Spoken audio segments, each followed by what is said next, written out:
नमस्कार, एमटीएन देख रहे हैं आप। और मैं आपको बताता हूं जिस तरीके से बिहार में सरकार जो है, नीतीश सरकार, मुख्यमंत्री एक बार फिर से नीतीश कुमार ही हैं, लेकिन गठबंधन बदल गया है। जहां एक तरफ महागठबंधन की सरकार पहले चल रही थी, जिसमें तेजस्वी डिप्टी सीएम थे, और राजद की और खासकर जदयू की जो सरकार थी, उसमें सब लोगों का अपना अपना पदभार था।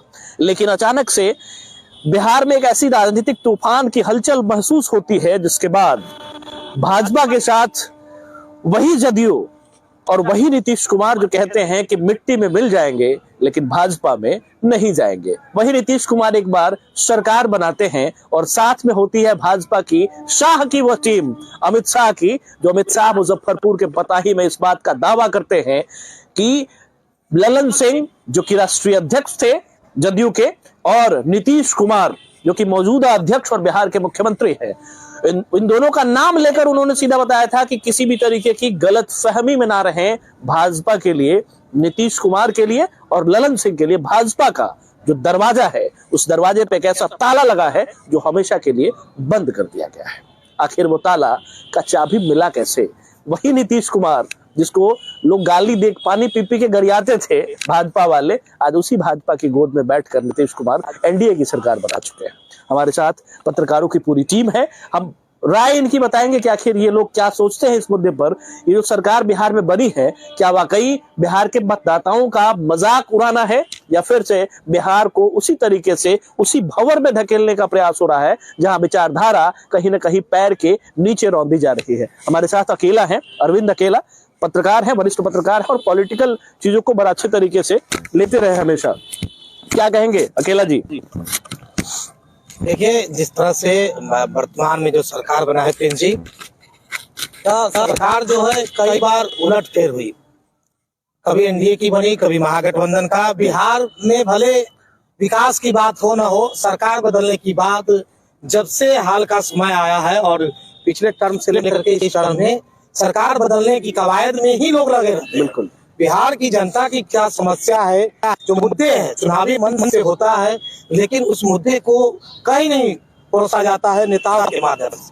न्यूज चैनल के द्वारा लगातार दिखाई जाती है कि अब नई सरकार बनी है, अब विकास की बात होगी, लेकिन विकास की बात कोसों दूर रख करके ये लोग केवल सरकार और कुर्सी बचाने में लगे का प्रयास, जिसकी बात कर रहे हैं, कुर्सी लगाने में। अब कल तक जो भाजपा क्या क्या कहती थी, सुबह के मुख्यमंत्री नीतीश कुमार क्या कुछ कहते थे, एक दूसरे पर कैसा टिप्पणी करते थे, पूरा बिहार जानता है, पूरा बिहार देश जानता है।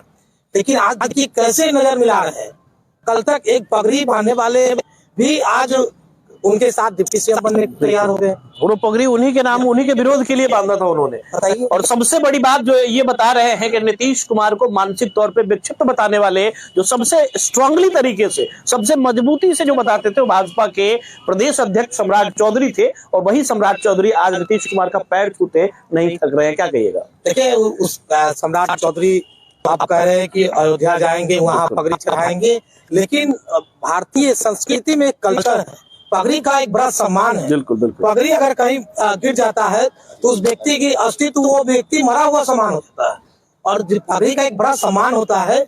जिस तरह से पगड़ी का, क्या लगता है सम्राट चौधरी की पगड़ी के माध्यम से भाजपा भी इसी तरीके से, किसी पार्टी का वरिष्ठ नेता हो, पार्टी के ऊपर उसका एक लेवल हो और उनका पार्टी उसके आधार पर चले, तो ऐसे में उनके बयान के बाद इस तरह से गिर जाना एक अपने आप में एक शर्मिंदगी वाली बात है। चलिए, फिर से आपको फिर से डिबेट मिलाते हैं आपको। सबसे बड़ी बात, अभिजीत हमारे साथ है और बड़े सहयोगी हमारे मुजफ्फरपुर में है, पत्रकारिता करते हैं, काफी बेबाक तरीके से करते हैं। सबसे बड़ी बात बताया आपको कि जिस तरीके से ये सरकार बनी है और इस सरकार बनने की जो पूरी कवायद है, वो निश्चित तौर पर हास्यास्पद है। क्या लगता है आपको कि जो पूरा गठबंधन बना है, इस गठबंधन में सबसे बड़ी चीज क्या है और बड़ा पेच क्या दिखता है आपको? ये जो गठबंधन अभी नया जो बना है, कि सबसे बड़ा ये जो गठबंधन बना है, ये लोकसभा चुनाव पे मद्देनजर बनाया गया है, क्योंकि जदयू को भी लग रही थी और भाजपा को भी लग रही थी कि बिना दोनों को आपसी सहमति के बिना आए हुए उनको बहुत ज्यादा लोकसभा में फायदा नहीं होने जा रहा है। पिछले लोकसभा चुनाव में क्या हुआ था कि उनको 40 में से 39 सीट मिल गया, दोनों साथ में थे गठबंधन में। बिल्कुल। और इस बार वो जो वोट बैंक है वो बिखरता दिख रहा था, तो इसके लिए दोनों के साथ मजबूरी थी कि दोनों को साथ में आना था।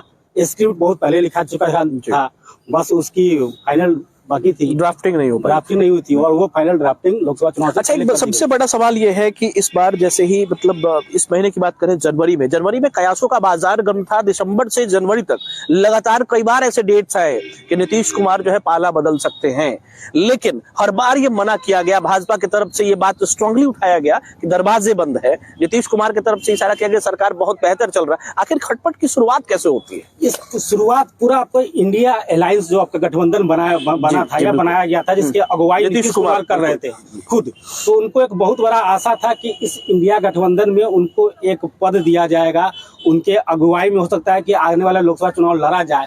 लेकिन उनको वहां से बहुत बड़ा धोखा मिला। जैसे ही मल्लिकार्जुन खड़गे का नाम आगे कर दिया गया ममता बनर्जी और अरविंद केजरीवाल के द्वारा, वैसे ही इनको लग गया कि अब यहाँ मेरा जो है कुछ कम हुए, हाँ, वेट नहीं बनना है और हम यहाँ आकर फंस गए हैं। बिल्कुल। बिहार में भी जो राजद के जो महागठबंधन है, उनका वोट बैंक जदयू के वोट बैंक से थोड़ा अलग है, डिफरेंस है। जदयू का वोट बैंक उन्हीं को आता है जो भाजपा का जो वोट बैंक है, वही वोट बैंक। बहुत बड़ी बात बता रहे हैं अभिजीत, तो मैं आपको बताऊं इस चीज को थोड़ा और क्लियर करते हैं, क्योंकि जैसे ही एनडीए गठबंधन होता है जिसमें जदयू और भाजपा अगर होती है, जो इनके वोटर्स हैं वो एक विचारधारा के लोग हैं, लेकिन जैसे ही जदयू का जो मिलान है वो अगर इससे जदयू से राजद से हो जाता है और महागठबंधन बनती है, तो जो वोटर इसके कैडर हैं उसमें ज्यादातर लोग भाजपा को वोट कर देते हैं और उधर राजद में ट्रांसफर नहीं हो पाते। तो ये बहुत बड़ा सवाल है, शायद ये भी नीतीश कुमार को परेशान कर रहा होगा, आपको जैसा लगता है?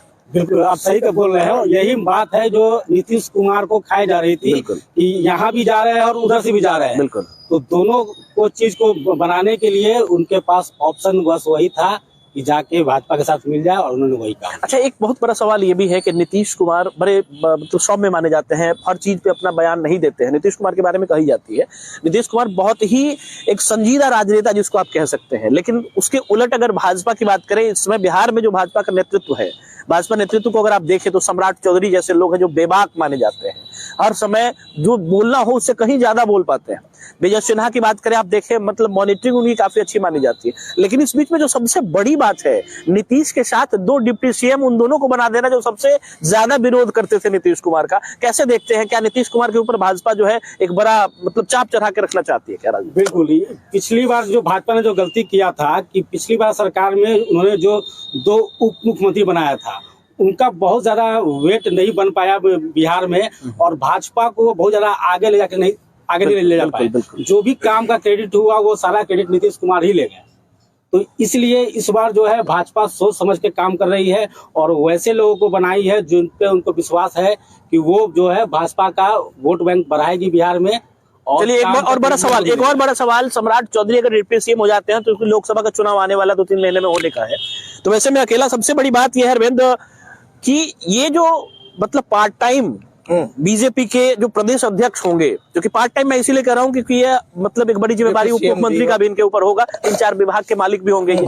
तो वैसे में एक क्या बीजेपी को जरूरत पड़ रही है एक प्रदेश अध्यक्ष की, जो फुल टाइमर प्रदेश अध्यक्ष के तौर पे बीजेपी की सारी रणनीतियों पे काम करे? देखिए, जिस तरह से अभी हाल के दिनों में उनको प्रदेश अध्यक्ष जो बनाया जी कुशवाहा समाज से आते हैं। कुशवाहा समाज की बिहार में आबादी है, और ऐसे में जो उपेंद्र कुशवाहा का अपने आप में नेता मानते हैं, वो उछाल कूद ना करे, इसीलिए रिप्रेजेंटेशन कुशवाहा समाज से सम्राट चौधरी को किया गया, कंटेम्पररी इनको बनाया गया। और ये इसी आप उनकी राजनीति देख रहे हैं, कभी इधर जनाधार मिला तो फिर उधर, इसीलिए एक लेवल का नेता तैयार किया है। ऐसे में जो उस गठबंधन में शामिल है, कुशवाहा समाज से आने वाले अपने आप में जो कुशवाहा समाज के नेता कहते हैं, उपेंद्र कुशवाहा जो पूर्व केंद्रीय मंत्री है, उनको इससे ज्यादा इफेक्ट पड़ेगा, उनकी जनाधार घटेगी। और एक बड़ा सवाल भी है, पूरा का पूरा जो बिहार में सरकार बना है, इसमें उपेंद्र कुशवाहा को कोई तरजीह नहीं दी गई है। उपेंद्र कुशवाहा कहीं से भी किसी भी रोल में नहीं आया है। देखिए, भारतीय जनता पार्टी ये जानती है कि कौन हमारे हैं, कौन दल बदलने वाले हैं। बिल्कुल, तो जो भी दल बदलने वाले हैं उनको अभी ऐसे इशारे में रखा गया है, मतलब संतावना दिया गया है। बाकी जो उनके अपने हैं उनको तो बनाया जा रहा है। चलिए एक बात, अब चूंकि इसको थोड़ा बैंड करेंगे, सबसे बड़ी बात यह है कि नीतीश कुमार को अगर आपको जस्टिफाई करना हो, नीतीश कुमार के व्यक्तित्व को, राजनीतिक व्यक्तित्व को अगर एक वाक्य में अगर आपको बताना हो, तो आप क्या कहना चाहेंगे? नीतीश कुमार क्या है? देखिए, बिहार में नीतीश कुमार एक ऐसे मुख्यमंत्री है जो समय रहते पाला बदल लेते हैं, और ये जनता का ख्याल हो या ना हो, लेकिन सीट कुर्सी कैसे बरकरार रहे बिहार में, उनकी ये जोड़ तोड़ में माहिर है। मतलब आप मानते हैं नीतीश कुमार राजनीतिक जोड़ तोड़ में माहिर माने जाने वाले? अगर कोई कहता है कि चाणक्य अमित शाह को चाणक्य देश में माना जा रहा है, तो बिहार में चाणक्य, बिहार के राजनीतिक चाणक्य हैं नीतीश कुमार जो मुख्यमंत्री। अच्छा चलिए आपसे एक सवाल पूछते हैं कि इस पूरे राजनीतिक घटनाक्रम में जो हुआ है, क्या लगता है भाजपा की जो अपनी वोट बैंक है उसमें उसको हरास महसूस हुआ है, या फिर नीतीश कुमार का जो वोट बैंक है वो कहीं ना कहीं नीतीश के साथ और जुड़ा है? क्या लगता है आपको? नीतीश का जो वोट बैंक है वो आने वाले विधानसभा चुनाव में उनका कमेगा। अच्छा कैसे लगता है? ये बार बार जो इनका पलटी मार जो होता है, इनका नाम लोग बिहार में पलटू चाचा ही रख दिए हुए हैं, क्योंकि ये बार बार अपने समझौते से, मतलब जो अपना इनका नीति होता है उससे समझौता कर लेते हैं, और जो है सरकार नहीं, नीति यहाँ है ही नहीं, आने की सरकार में नीति नहीं, नीति को अलग रखें तब जाके सरकार बन रही है। नीति यहाँ नहीं, नीतीश में नीति को अलग रखा जाता है तभी जाके एकदम बिहार में नीति राजनीति में है। बिल्कुल। अच्छा एक बड़ा सवाल ये भी है कि जैसे हम बिहार की मौजूदा राजनीति को अगर देख रहे हैं तो एक चीज बहुत अच्छी बात बताई आई आपने, वैसे लोग एक दूसरे को पानी पी के गाली देते हैं। हम बात कर रहे थे मुख्यमंत्री नीतीश कुमार के बारे में, जो सम्राट चौधरी भाजपा के अध्यक्ष, उन्होंने सीधा कहा था, सीधी तरीके से बात बताई थी कि एक ऐसा व्यक्ति जो मानसिक तौर पर पागल हो गया है, और आज उसी पागल व्यक्ति जो बकौल सम्राट चौधरी मैं कह रहा हूँ कि वही पागल व्यक्ति कैसे नजर मिला रहा है? एक बड़ा सवाल है, आखिर ये दोनों कैसे नजर मिला रहे हैं? सोचने वाली बात है।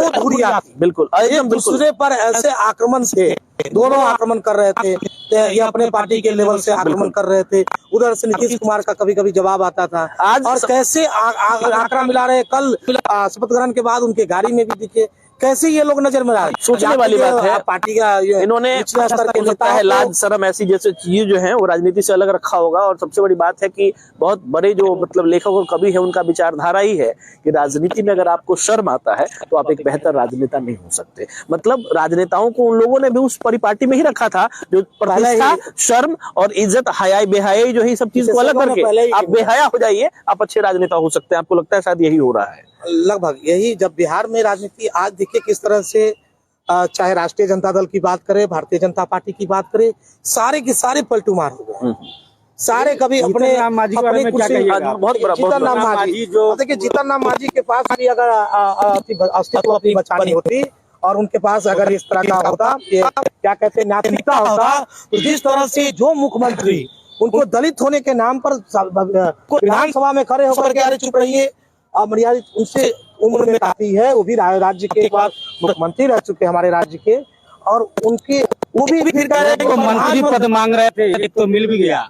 देखिए उनको तो वहाँ एक तरफ से सुने कि मुख्यमंत्री का भी ऑफर आ गया था, लेकिन उनको राजनीति का अगर विशेषज्ञ रहते, ज्ञानी अगर प्योर ज्ञानी रहते तो जीतन राम मांझी पाले बदल करके राजद में आते। देखिए बहुत बड़ी बात ये बता रहे हैं, बहुत बड़ी बात बता रहे हैं। फायदा उठाना राजनीति में, मौके का फायदा उठाना बिहार की अगर राजनीति में है। जीतन राम मांझी अगर वही करते, जीतन राम मांझी के अंदर अगर शर्म बचा ना होता तो शायद जीतन राम मांझी आज के दिन बिहार के मुख्यमंत्री होते। जैसा बता, फ्यूजन वाला कंडीशन है। सबसे बड़ी बात की आज उस नीरज कुमार की हम बात क्यों ना करें, जो नीरज कुमार अमित शाह जैसे लोग को लफंगा तक कहने की क्षमता रखते थे।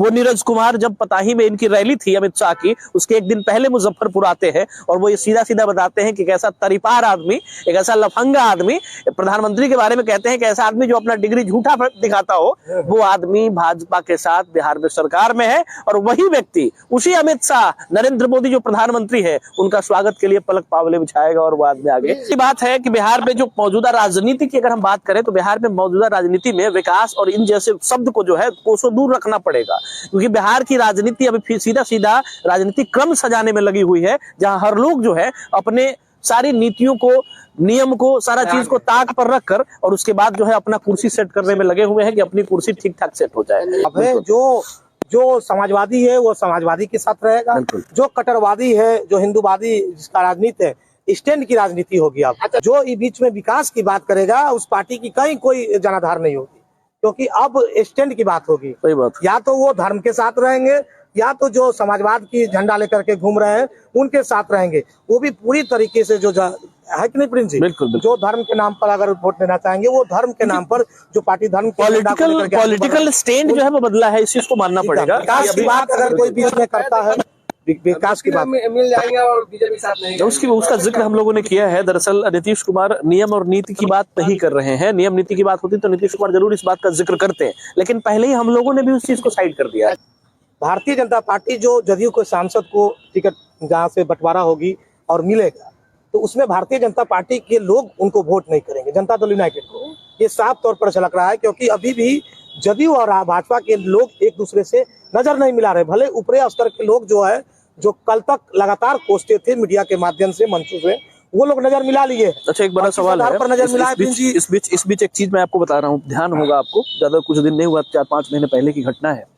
विधानसभा मार्च का आपको याद होगा, जिस समय बीजेपी के नेताओं के विधायक सांसदों तक की पिटाई की गई थी, और वैसे में यही जदयू के लोग विधानसभा में बैठकर तो बीजेपी को मुंह चिढ़ा रहे थे कि जो हुआ है बेहतर हुआ है। वही लोग फिर एक साथ कैसे एक नजर मिला पाएंगे, सोचने पे वाली बात है। इंसान अगर सब कुछ को एक तरफ रख दे, फिर भी इंसानियत भी एक चीज होती है। देखिए, जनता दल यूनाइटेड जो पार्टी है जी, इसके मुखिया नीतीश कुमार है, वो दोनों पार्टी को तराजू पर रखती है। बिल्कुल, कभी इसका पलड़ा भारी करते हैं और तराजू अपने हाथ उठाए, तो कहीं ना कहीं रीढ़ नहीं बची ना, कभी राजद को, दोनों राजद को भी पिटवाते हैं। बिल्कुल वो चीज उनकी सरकार थी, मतलब आपको ये मानना पड़ेगा, भारतीय जनता पार्टी के नेताओं को माननीय को लगा, राजद के माननीय को लगा, और सीधा तराजू रखे हुए हैं। तो एक सबसे बड़ी चीज लगता है, बड़ी चीज तो इससे आ ही रही है ना, कम से कम एक बड़ी चीज ये आ रही है कि बिहार में 2 ऐसी राजनीतिक पार्टी जो बड़ी पार्टी है, उसके अंदर राजनीतिक रीढ़ नहीं बचा।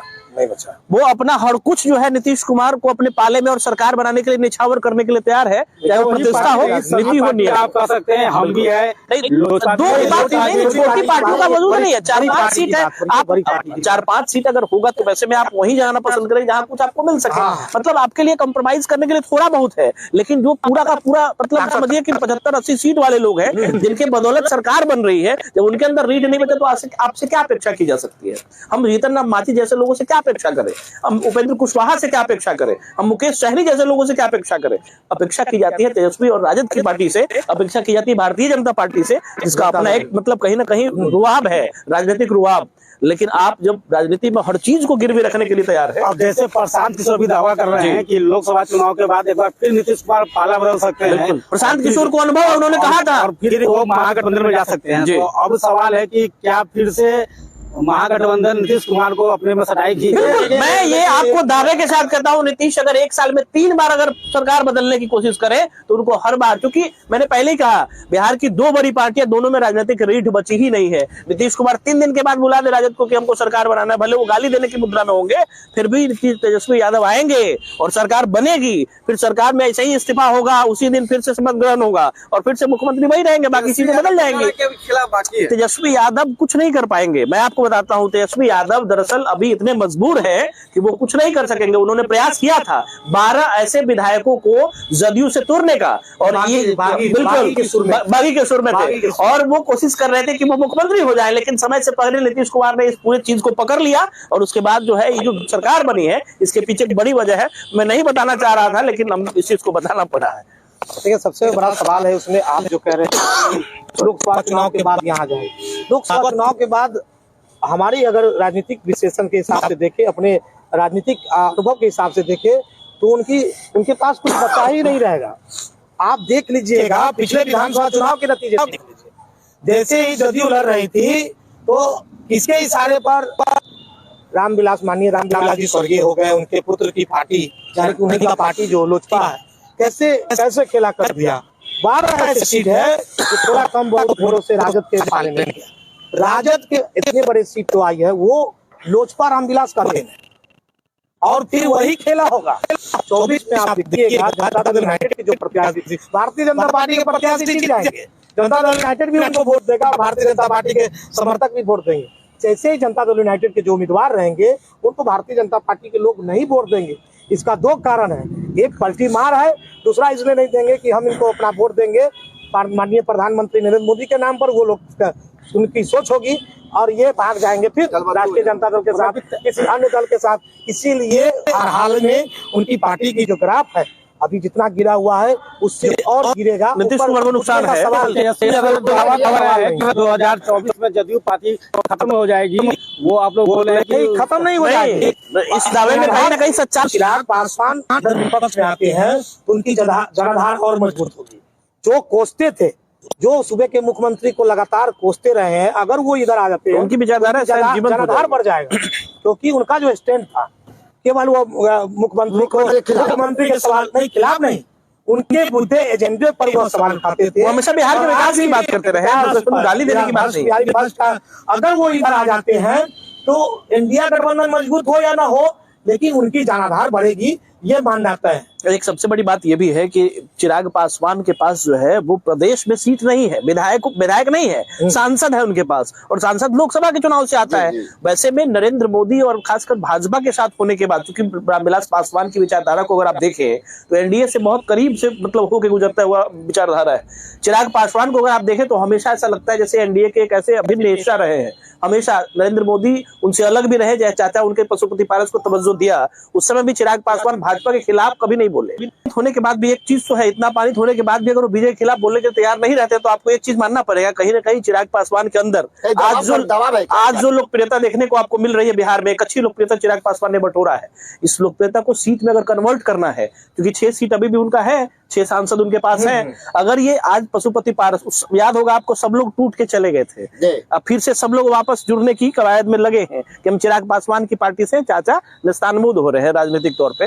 तो ये कहने का मतलब ये चिराग पासवान एक बार फिर से ध्वस्त करने में अहम भूमिका निभा सकते प्रदेश में। अगर ये जो पूरा है, कोई पार्टी अगर जदयू को ध्वस्त करने के लिए चाहे तो वो चिराग पासवान में है, जो लगातार पिछले विधानसभा चुनाव में उन्होंने अपना जलवा दिखाया। भले ही उनके एक ही भी एमएलए जीते, लेकिन जितने सीटों पर उनका प्रत्याशी लड़ा, वहां से जनता दल यूनाइटेड के प्रत्याशी बनाने का काम किया। करीबी अंतर रहा है, अंतर बहुत करीबी रहा है। दलीय जीता यहाँ पे। तो सुना आपने, हमारे जो वरिष्ठ पत्रकार लोग हैं, जो उनकी राय जो आपने सुनी है, आपको लग रहा होगा कि बिहार की राजनीति में किस तरह का परिवर्तन दिख रहा है। और सबसे बड़ी बात जिसकी चर्चा लगातार चारों ओर हो रही है, बिहार की राजनीति में नीति और नियम ताक पर रखे गए हैं, और एक बार फिर से सारी चीजों को दरकिनार करते हुए भाजपा और नीतीश कुमार की पार्टी जदयू, एनडीए का गठबंधन बिहार में सत्तारूढ़ हो गया है, सत्तासीन हो गया है। और सबसे बड़ी बात यह है कि उप मुख्यमंत्री विजय सिन्हा और खासकर जो सम्राट चौधरी है उनको बनाया गया है, और मुख्यमंत्री नीतीश कुमार है। तो इन दोनों के बीच का तालमेल कैसा होगा ये आने वाले समय में दिखेगा। कौन किसके तार को किस तरीके से झंकृत करता है ये बिहार की राजनीति तय करेगी। लेकिन फिलहाल अभी के लिए बस इतना ही। धन्यवाद, नमस्कार। अपने सपनों की आशिया को दे एक नई पहचान माँ भवानी डेकोर प्राइवेट लिमिटेड के साथ, जो है ऑथराइज्ड डिस्ट्रीब्यूटर ऑफ कजारिया। देश की मिट्टी से बनी टाइल से देश को बनाते हैं, और जहां मिलती है सभी प्रकार के Indian and imported granite, marble, sanitary एवं कोटा स्टोन का अनोखा एवं आकर्षक संग्रह। माँ भवानी डेकोर प्राइवेट लिमिटेड मतलब a complete floor solutions. New 0 mile Dadar road, Muzaffarpur. Call 9934753111।